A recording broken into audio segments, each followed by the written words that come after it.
Obrigado por nos visitar, mas não deixe de se inscrever no canal e ativar as notificações. Cara, você já tem uma carreira como técnico de muitos anos, você foi jogador também e tal. E assim, desde que você jogava, até quando você parou, virou técnico e até agora, o futebol sofreu muitas mudanças, assim, absurdas, né? Parece Total. outro jogo. Não só no campo, né? Mas em tudo que gira em volta. Como que você fez durante todos esses anos, assim, pra ir se adaptando e se modernizando? Porque o técnico você passa gerações. O jogador Sim. tem ali 15 anos de carreira, né? E acabou. O técnico não, ele passa gerações e vai vendo tudo isso mudar e tal.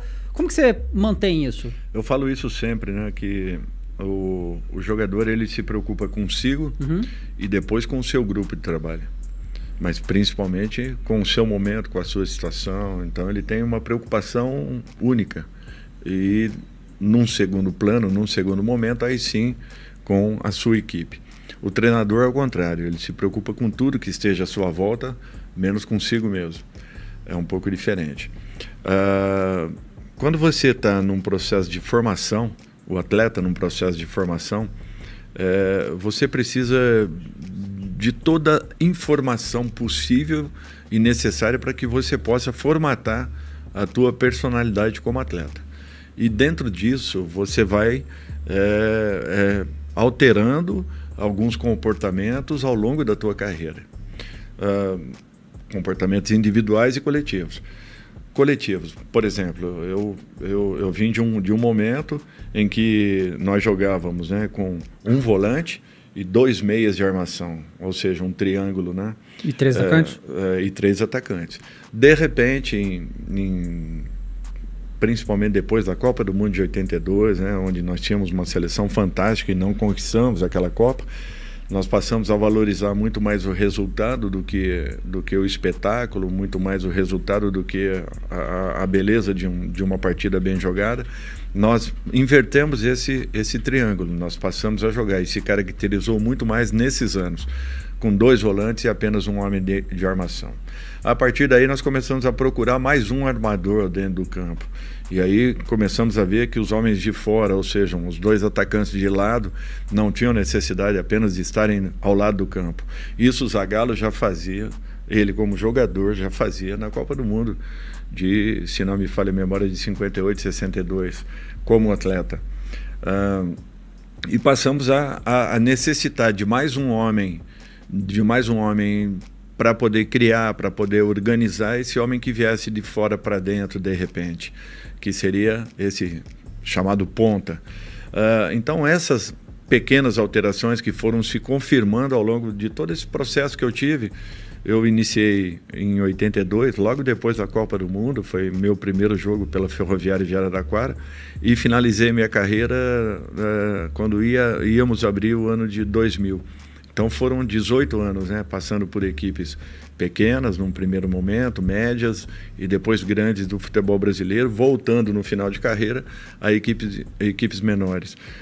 Isso aí me deu assim uma boa noção de tudo que estava acontecendo. Eu também como atleta eu tive que tentar me enquadrar em tudo aquilo que eu via como mudança. O futebol passou a ser muito mais competitivo, eu era um jogador mais técnico, não tinha tanta velocidade, não tinha tanta mobilidade de movimentação, eu tinha que usar aquilo que eu possuía, a qualidade do meu passe, tentar errar o mínimo possível, ter um posicionamento em campo que facilitasse, né, a leitura de um jogo, o momento de uma jogada. Por quê? Porque na ocasião, sendo apenas um volante, isso me deu uma boa sustentação. Depois, com a vinda de um segundo volante, eu passei a ser esse volante que saía um pouco mais para jogar. Que hoje, no caso, é o segundo volante, né? O segundo volante, né? Que hoje eu já nem coloco mais como volante, porque se antes nós tínhamos, né, a era do especialista, hoje, para mim, nós estamos na era do multi-especialista, né? Por exemplo, o Xavi era um segundo volante, sabe? Mas exatamente. Xavi... Mas era um segundo volante que, além de armar, além de pifar os seus companheiros, né? Pela inteligência que possuía, ainda chegava dentro da área para poder definir. Hoje, para mim, esse meia, ou esses meias, têm essa função. Então, eles são muito mais participativos e com uma obrigatoriedade maior de chegar dentro da área adversária do que especificamente o 10 daquela época. Lá atrás tinha. Na ocasião, o 10 ele jogava um pouco mais próximo, teoricamente, do volante do que o 8. O 8 já era aquele homem que entrava dentro da área, aquele homem que se apresentava como um segundo ou um quarto atacante, como queiram, né? Segundo atacante, porque ele se aproximava muito do número 9, né? Do centroavante. Então é muito interessante essas mudanças que foram acontecendo.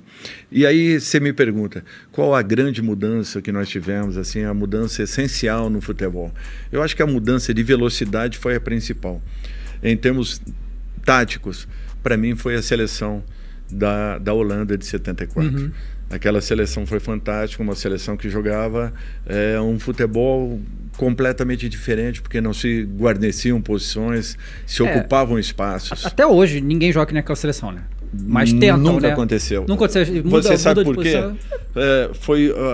Talvez o futebol mundial tenha tido 2 pecados. Primeiro, a seleção brasileira de 82 não ter sido campeã mundial e a seleção de 74 e 8 da Holanda também não ter ganho um campeonato mundial. O futebol mudaria, mas mudaria para aquele romantismo que existia. Romantismo com praticidade, romantismo com dinâmica. Para mim, aquilo talvez tenha sido a grande mudança que o futebol mundial presenciou e não oportunizaram essa condição, porque não houve a conquista de uma competição de importância. Senão aquele futebol ficaria ainda mais marcado, talvez criaria, a partir daquele, nós criaríamos uma nova concepção do que seria jogar futebol. E aí, o que você achou disso tudo? Deixa aí nos comentários, só não esqueça, não precisa xingar nem ofender ninguém. Deixa o seu joinha, não custa nada e nos ajuda demais. Convide seus amigos.